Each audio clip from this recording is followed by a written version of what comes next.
Hello friends, आज हम एक दिलचस्प कहानी में गोता लगाते हैं। ये कहानी है एक लोहार की, जिसकी ख्वाहिशों ने अनहोनी मचा दी। ये कहानी हमें जिंदगी, प्रकृति और हमारी इच्छाओं के नतीजों के बारे में बहुत कुछ सिखाती है।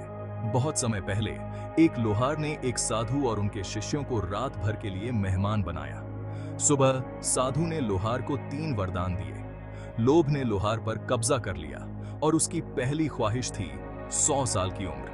ये समझते हुए कि इतनी लंबी जिंदगी जीने के लिए धन की जरूरत होगी, उसने दूसरी ख्वाहिश में मांगा कि उसके घर में कभी पैसे की कमी ना हो। तीसरी ख्वाहिश में कोई भी उसकी कुर्सी से तब तक नहीं हट सकता जब तक वह न चाहे। साधु ने तीनों वरदान दे दिए और चले गए। लोहार को लगा जैसे वो अजेय है। उसे पूरा यकीन था कि वो आराम से 100 साल जिएगा, वो भी ढेर सारे पैसे के साथ। समय बीतता गया और उसके दोस्त बूढ़े होते गए, लेकिन वो जवान ही रहा। एक दिन यमराज, मृत्यु के देवता, उसके लिए आए। चालाकी से लोहार ने यमराज को अपनी जादुई कुर्सी पर बिठा दिया, ये सोचकर कि उसने मौत को चकमा दे दिया। अब खुद को अमर मानते हुए लोहार ने अपने परिवार के साथ जश्न मनाया। लेकिन यहीं से कहानी में अंधेरा मोड़ आता है।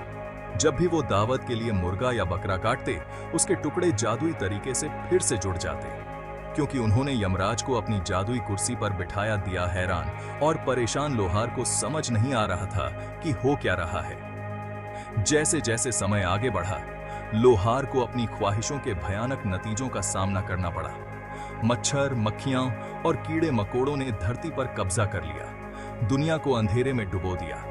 फसलें खराब हो गईं, जंगली जानवर भूखे मरने लगे और जहरीले सांप और खूंखार जानवर शहरों में घुस गए, तबाही मचाते हुए। लोहार को समझ में आया कि उसकी खुदगर्ज ख्वाहिशों ने प्रकृति को बर्बाद कर दिया है। अपनी गलती का एहसास करते हुए उसने यमराज से विनती की कि वो उसे ले जाएं। यमराज ने समझाया कि मृत्यु जीवन का एक कुदरती हिस्सा है और इससे बचा नहीं जा सकता।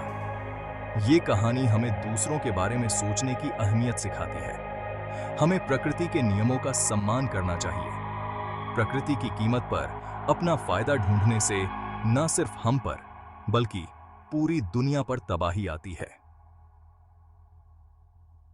असली खुशी और सुकून प्रकृति के साथ तालमेल में रहने से मिलता है। सुनने के लिए शुक्रिया और याद रखना, अपनी ख्वाहिशों के प्रति सचेत रहना। अली साल तक के लिए।